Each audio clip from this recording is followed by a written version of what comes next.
So apparently, lead poisoning is not a thing of the past. Has that been flying under the radar for anyone else?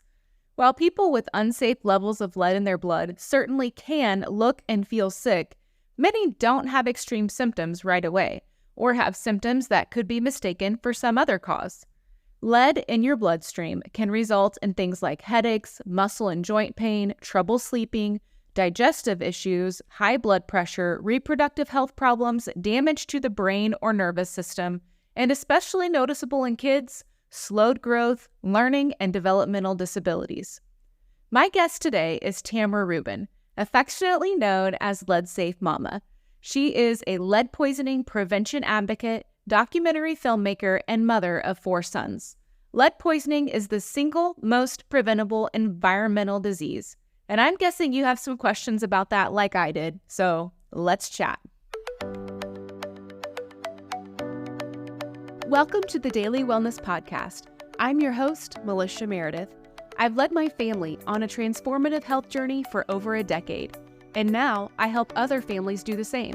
So this is a place where you can learn about healthy living and take the next step in your wellness journey.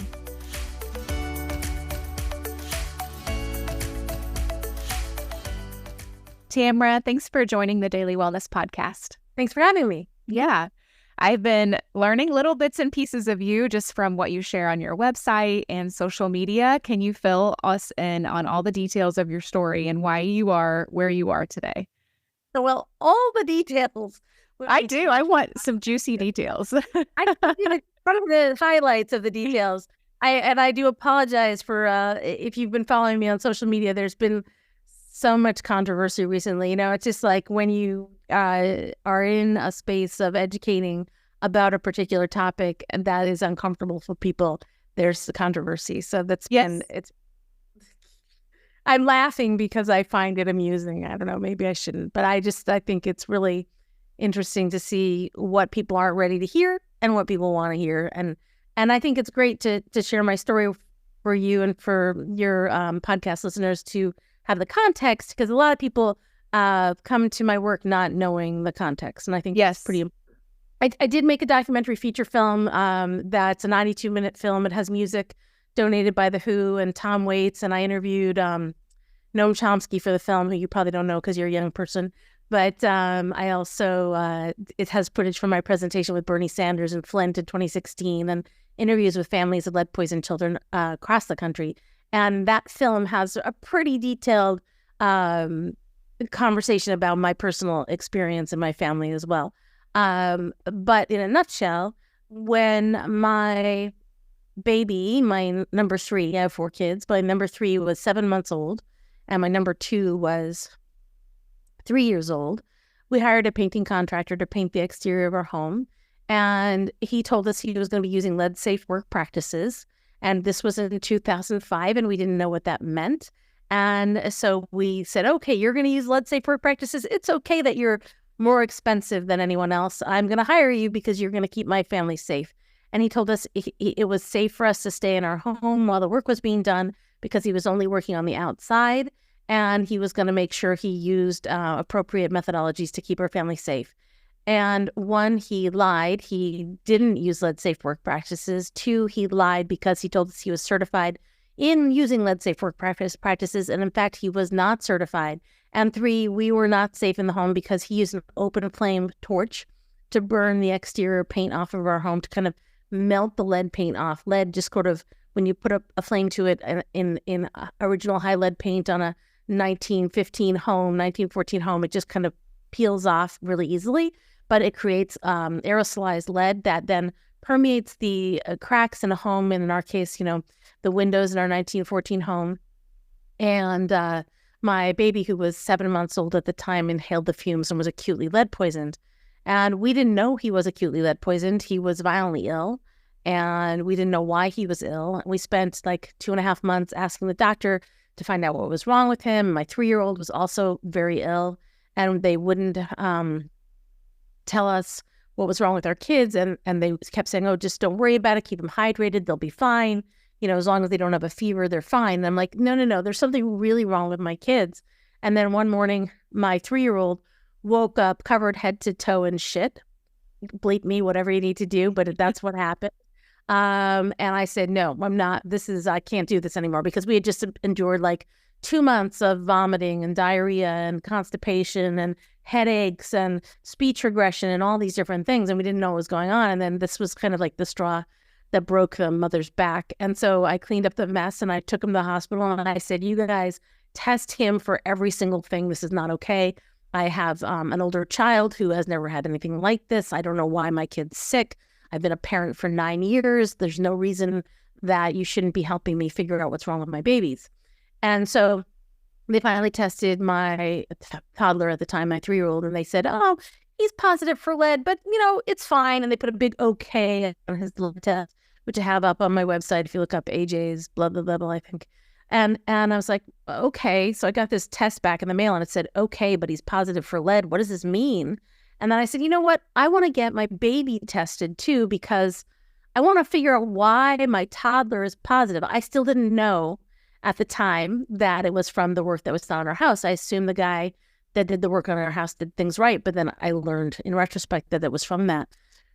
But they said, no, we don't need to test your baby. You're white. We don't need to test your baby. You're middle income. We don't need to test your baby. Your baby isn't 1 year old yet. We don't need to test your baby. All these things. And I'm like, wait a second. My toddler tested positive for lead. I want to know what's wrong with him. If you test my baby, that will give me context for why my toddler is sick. And maybe will give us insight into what's going on with my baby. And so they tested my baby, who by that time was 9 months old. And again, they were really, really reluctant because the CDC's guidelines only looks at children between the ages of 1 and 5 years old. And within a few hours that evening, we got a call back from the doctor saying, you have to move out of your house immediately. Your baby has acute lead poisoning. You can't stay there. And at the time, so my little one was so sick that I couldn't make him comfortable. And I don't know, I'm assuming most of your audience is moms. Yeah. Well, I don't know if you've ever had a really sick kid, and what I'm a very hands-on mom, and I'm like, okay, I'll do anything to make him comfortable. So I got naked, got in the bathtub, filled the bathtub up with warm water, and put him naked on my tummy, because his tummy pressing against my tummy in the warm water was the only thing that made him stop crying, and the only thing that made him sleep. So I was sitting up in the tub with him sleeping on my tummy in the warm water.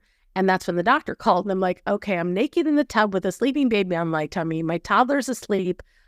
Do I have to leave now? And she's like, well, you can wait till the morning, but you need to get out of there and don't take anything, just the clothes on your back, because you need to figure out why your baby's poisoned. And so that set us on this journey, and he's 18 now. He has a permanent brain injury, diagnosed brain injury due to lead poisoning, as well as a lot of other physical social issues, physiological issues, medical complications. He has an injectable biologic that he has to take every month that costs like $10,000 to $20,000 a month. If you can get it in the United States, in Europe, it's $800 a month. But and it's a really complicated bunch of hoops we have to jump through to get that medication and not go broke. And he has grown up with a brain injury, and he has had to advocate for himself and learn to advocate for himself. And he's applying to college now, and he's a very smart kid. And the really interesting thing to me is that in all the news, you see all the news stories about lead poisoning, and they mostly say, oh, well, look, it kills your kid's IQ. It makes your kids stupid and violent. Okay, well, yes and no. It can hurt their IQ, but they can still be a really smart person. They just don't test well. And they don't have the learning tools for learning like another child might. Yeah. So obviously to use text-to-speech and speech-to-text, his visual memory is in the 4th percentile, and he still has 130 IQ. And maybe had he not been acutely lead poisoned, he might have had like 180 IQ. Who knows?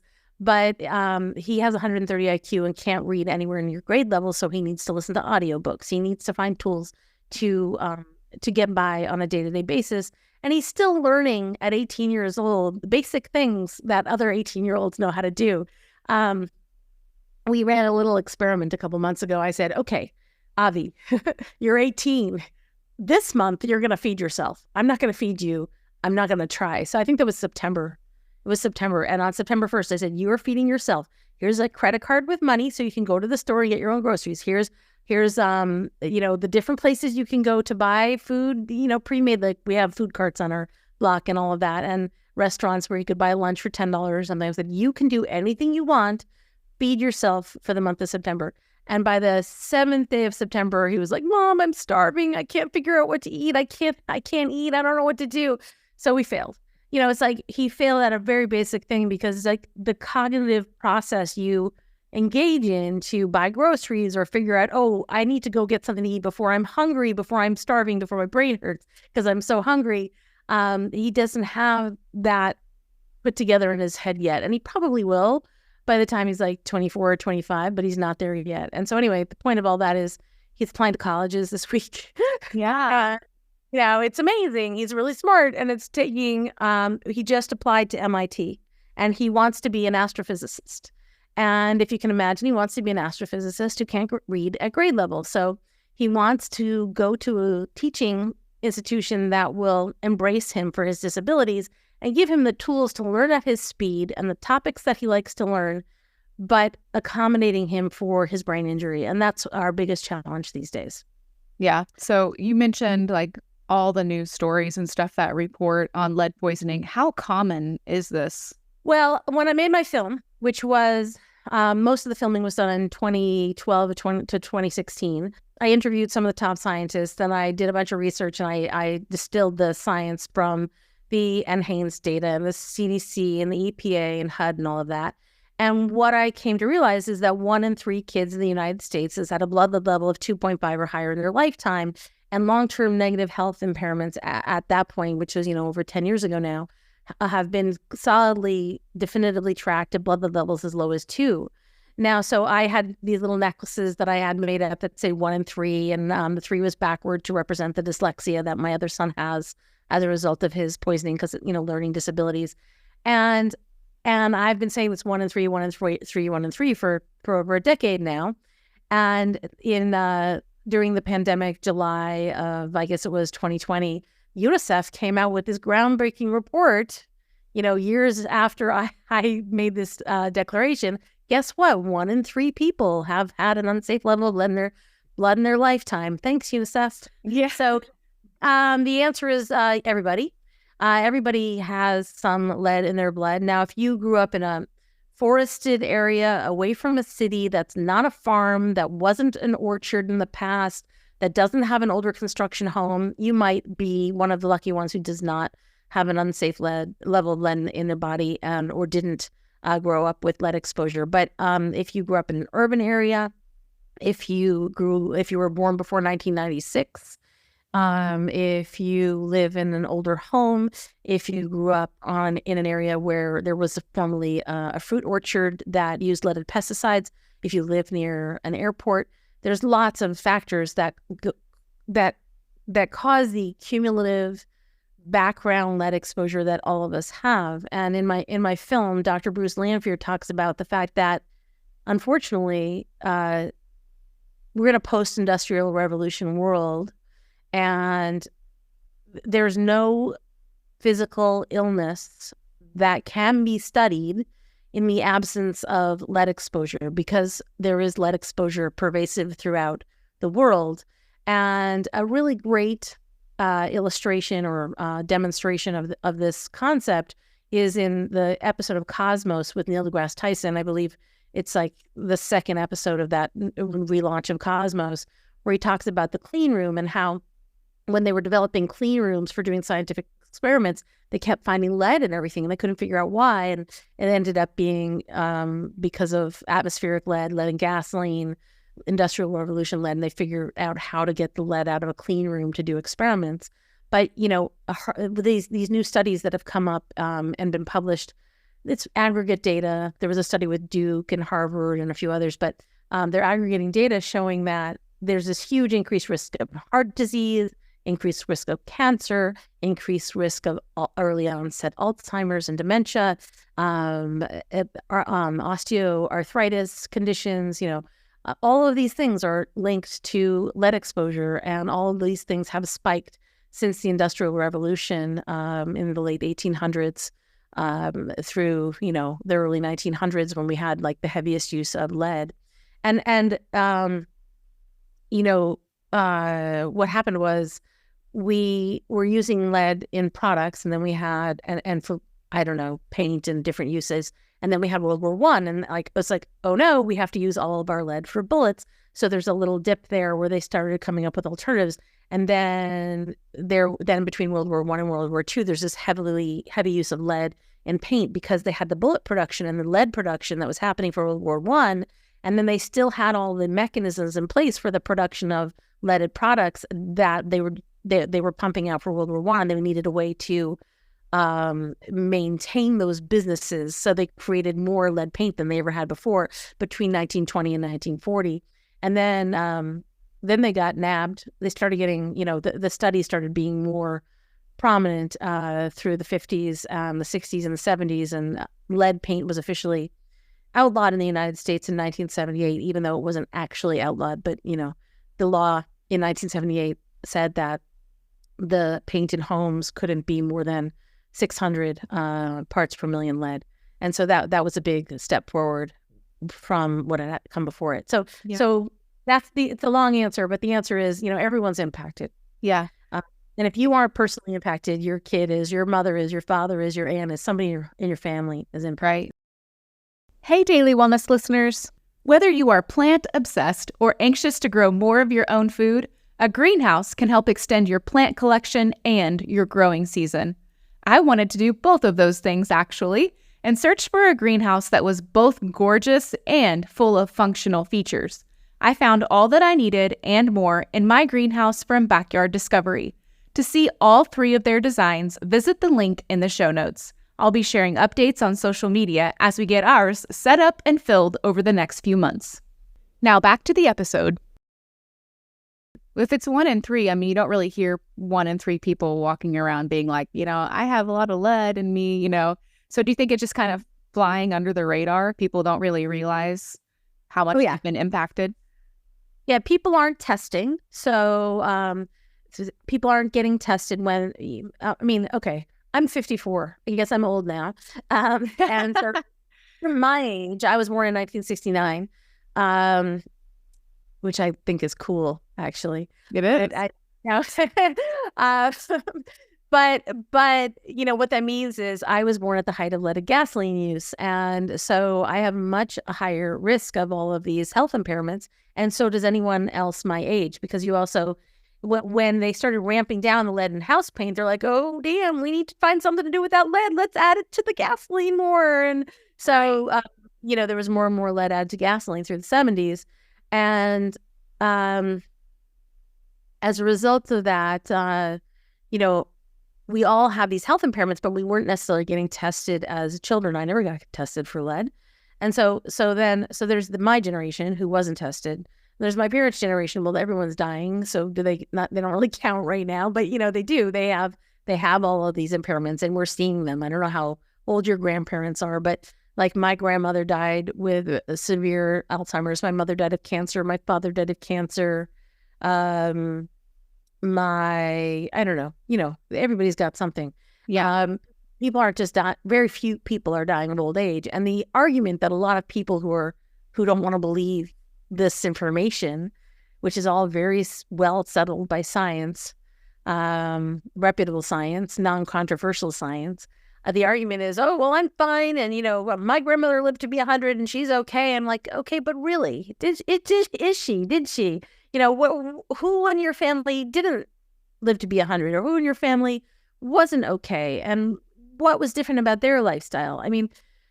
So that's the older people. And then there's my generation, who I guess is a lot of us are becoming grandparents now. Not me yet, but eventually. And then there's this younger generation of people in their 30s and 40s. Now, they have lead exposure from leaded gasoline use, which wasn't really phased out until 1996, and still is in use in a lot of applications, although few. But and then there's the 1996 and later kiddos, like my son, who's 27, who's already grown up, which is kind of weird to call him a kiddo, but Yes. Those people born after 96. They actually have an opportunity to save the world because they aren't going to have these impacts from a health perspective. Now, there are exceptions to that in that we're still finding lead in consumer goods. People are still using vintage consumer goods, not realizing that they are potentially harmful. And then the really horrible thing that's happening pretty consistently. So before you explain, I'd like to talk about the products issue of it. But going back to like that testing question, how are people tested for that today? Do they have to ask specifically for it, or is it in a heavy metals test? Like how do people know? Well, so the issue is that unfortunately, blood lead testing has been pushed off into a public health concern because there's a demographic profiling for lead exposure when really everyone should be getting tested. It's not something that only low-income people or people of color or any kind of demographic segment should be tested for. It's something everyone should be tested for because anyone can be exposed. And the best way to get tested is you test your babies. I like to recommend testing them before they crawl and then again after they are mobile. So that might be testing them at 6 months and then again at 10 months. The official recommendation is that they get a blood lead test from their pediatrician at ages 1 and 2. There's a push in some states like New York and Rhode Island for universal testing, meaning all children should be tested. But even in those states where universal testing is supported, universal testing is not done. They still are demographically profiling people and only testing low-income minority families, which leaves out a lot of people. And even so basically, you don't know if you were poisoned because you never got a test. So I do recommend that everyone gets tested before the baby starts to crawl, even if you live in a newer construction home.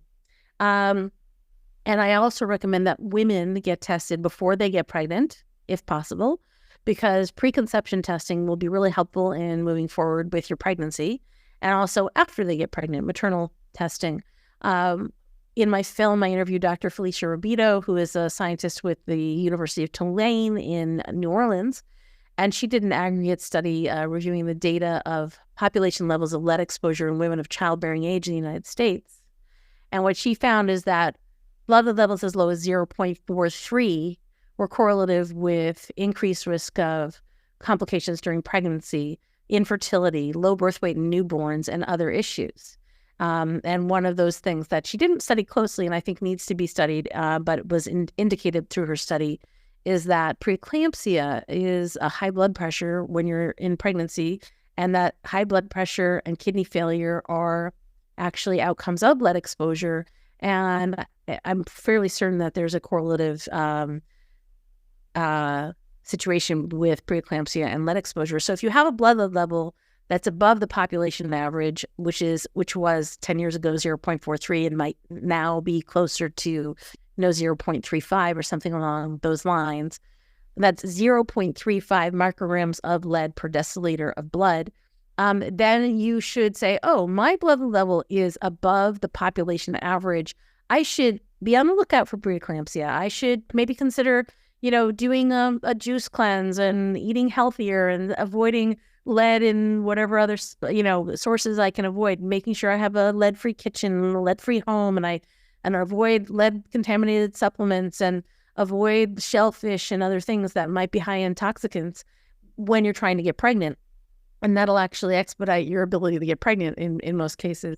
And so I think, that's not caught on so much, the preconception testing, but I would love as a national movement to see OBGYNs do blood lead testing with a pap smear every year. That would be like a miracle. And I've been pushing for that for a long time. And I haven't really taken that up recently, but I've been talking about that for probably 15 years, because if women knew before that they got pregnant that there was lead in their environment or that they tested positive for lead, then they would clean up the lead in their environment before they brought a baby into the world. And they would be educated about the subject before they brought a baby into the world, which is the best possible outcome, and because it's all about prevention. Lead poisoning is the single most expensive and single most preventable environmental illness in the world today.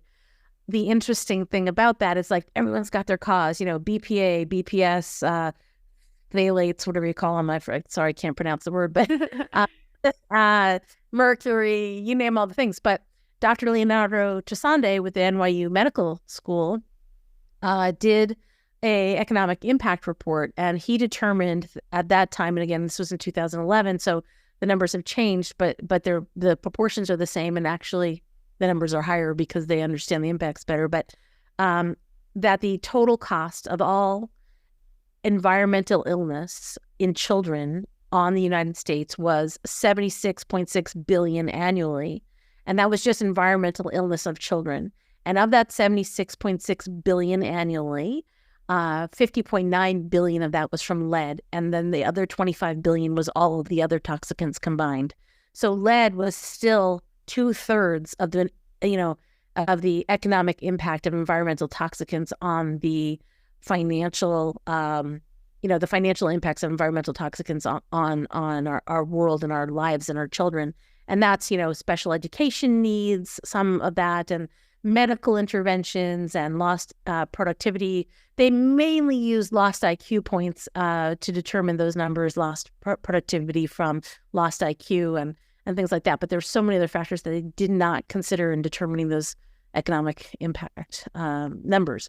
So people think lead is not a big deal, but it's actually the biggest deal. It's a bigger deal than anything you may realize. Yeah. Can people detox from lead exposure? So if we have lead, if we're testing high for lead or some lead exposure in our bodies, is that something we can detox from? At what point is it going to cause more acute problems? Well, again, Dr. Lanphier, who's one of the top pediatric epidemiologists in the world on the subject, and he's in Canada now. He used to be in Ohio and in upstate New York for a while. He's in my movie, and he says in my film that 90% of the lead that you've ever been exposed to is still in your body. Okay, so with that knowledge, lead biomimics calcium. And so your bones and your brain and your tissues will hold on to the lead because you think it's calcium. Your biological structures think it's calcium, and they won't let it go very easily because calcium is an essential building block for life. So when you say, can you detox? Yes, there are some things you can do to detox, but again, it's the single most preventable environmental illness, and our best bet is primary prevention and reducing and eliminating, hopefully, exposure to the degree that we can. Yeah. So that said, most of the detox protocols out there are what I call snake oil and potions and hoaxes. And unfortunately, most of the detox protocols that people are selling, companies are selling, MLMs are selling, actually have lead contamination. So it's really kind of interesting, but for example, some people think, oh, well, bentonite clay is supposed to detox. And I'm like, no, bentonite clay is really high lead. And scientific studies have shown that it deposits lead in the organs of animals that ingest bentonite clay. It's not a detox. And there's a lot of fake science around that. This is just one example, but it's true for modified citrus pectin, zeolite, I can't. Some of the cilantro, chlorella, those things are, because of the property that they bind to lead, they are often lead contaminated when they're ingested, and that lead doesn't stay magically bound to them. That said, there's a magical potion, not a potion, but there's a magical thing and your grandmother said it was magical, and your great-grandmother said it was magical, and they knew what they were talking about. And now scientists all over the world have studied this magical potion that actually does detox lead, and it removes lead from the tissues, from the brain, from the bones. It just does a really good job of removing lead. And again, there's scientific studies now from Japan, Korea, Vietnam, United States, and it's garlic. So it's ridiculous, but there's a caveat with that. The thing that these studies don't have a consensus on, and I have an article about this on my website, but there's not a consensus on what form of garlic is the most effective. So there's not, some of the studies use dry powdered garlic, others use fresh garlic, raw garlic, others use garlic in a juice form, others use garlic. Fermented garlic, all the things. but I say do it all. Yes. Avoid the pills and get garlic any way you can. And the interesting thing about that is because the DMSA and other chelation protocols that they use for acutely poisoned children in the hospital, when a child has a blood level over 40 and or much higher, they might use pharmaceutical medical chelation intervention in the hospital. They actually strip out all of the beneficial minerals as well as lead, and they can cause great harm. And because of the efficacy of garlic in removing lead from tissues, which they did with, chickens and rats and other animals. Basically, they fed a bunch of chickens lead, and then they fed one group garlic, and then they dissected them and measured the lead levels in their livers and kidneys and things. And they found the ones that had the garlic had much less lead, significantly. Yeah. Well, nature's remedy is almost always the best remedy. Yeah, agree. And so the interesting thing is that I spoke with a company working on a new detox solution for lower levels of lead. It's a pharmaceutical product. They're based in Zurich, and I had an interview with them last week. And they told me that they were aware of the garlic situation, and that someone, and I haven't looked this up yet, but someone in the medical establishment tried to isolate a garlic protein of some kind to see if that worked in as part of the detox protocol. And they didn't find it to be effective by this isolated garlic protein. But in fact, it's the whole fruit. It's right. It's not the garlic. It's a mystery still.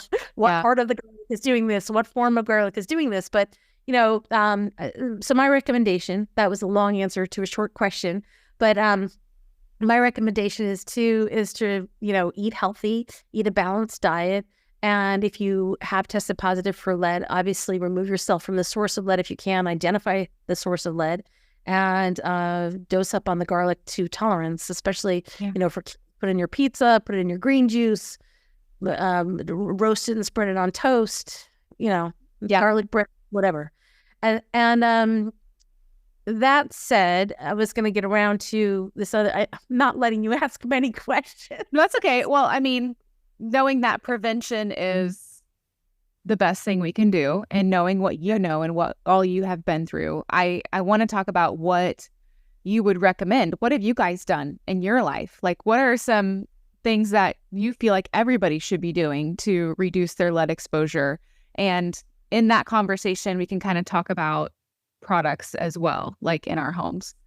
Yeah. So the interesting thing is that people, I have a website, leadsafemama.com, tamararubin.com. I have articles about I have 4,000 articles on my website because I write a lot and I type 100 words a minute. And anytime someone asks me a question, I'm like, oh, I'll write an article about that. So that way it's handled and someone can look it up later. But then my readership, we have about 2 million readers a year recently all over the world. And my readership asked me to recommend products, and I recommend products reluctantly because I hate recommending products because I would prefer nobody buy anything. I'm the funky hippie in that way. I think that overconsumption of consumer goods is ridiculous and we need to stop already because none of us are going to get out of this alive. The planet's going to be fine when we're all dead. It's all good. But, we want to have a better life for our children and our grandchildren and all that. And I think we need to rethink how we buy things and what we use.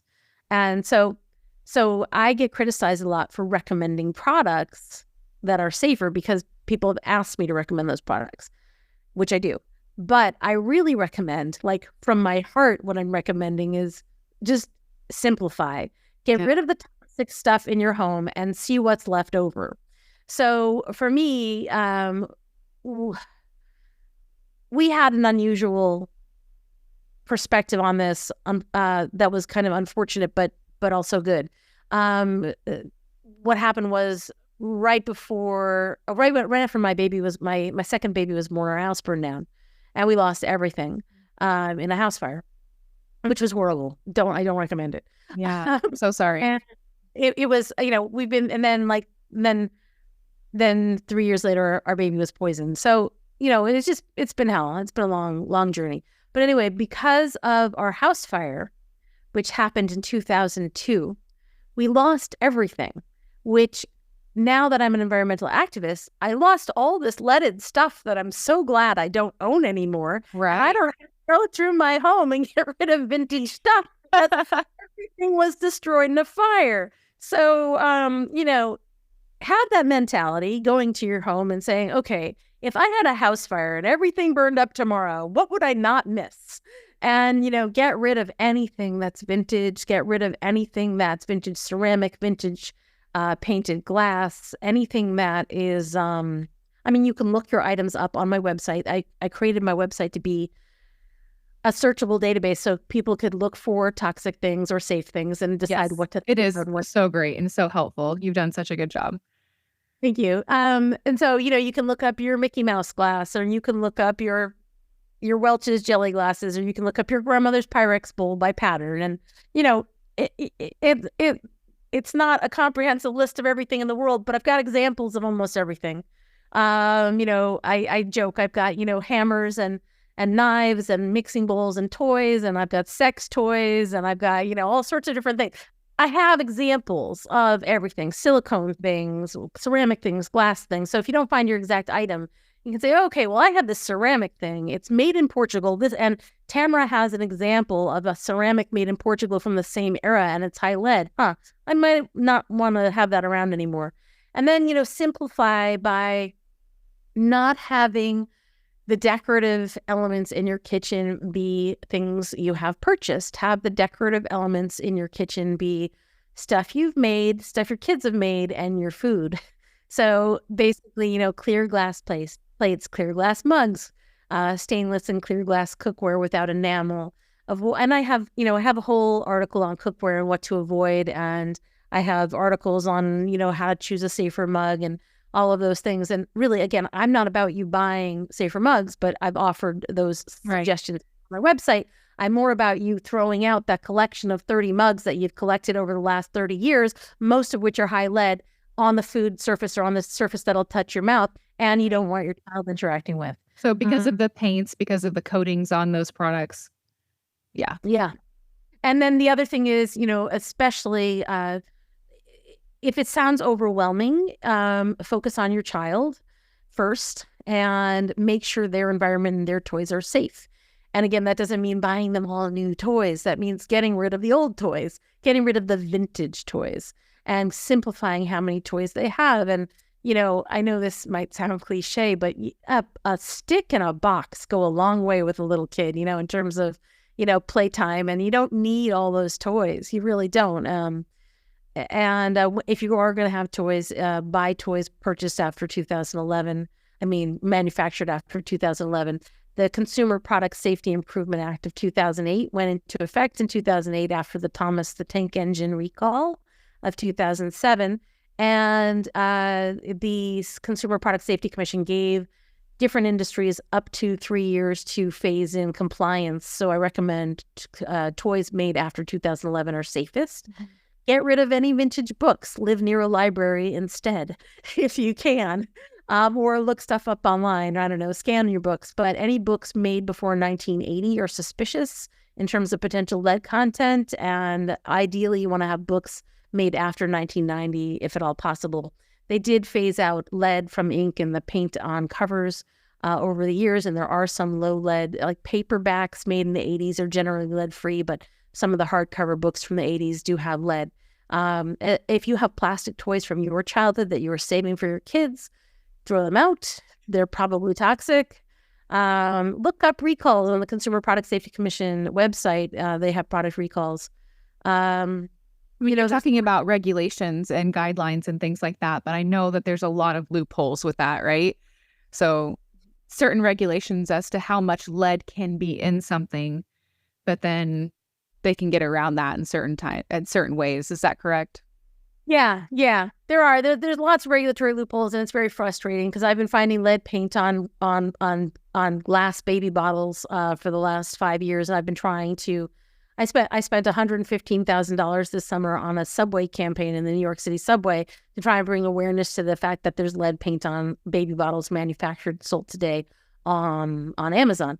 Now, the answer is the plastic baby bottles are generally lead-free, but people are in the natural space want a glass baby bottle, so get a paint-free one. That's easy. Get a new bottle without any paint, or, Life Factory has paint-free bottles. Evenflow has paint-free bottles. The Advent bottles don't have lead. The Dr. Brown's bottles don't have lead. There's quite a few choices of lead-free bottles out there.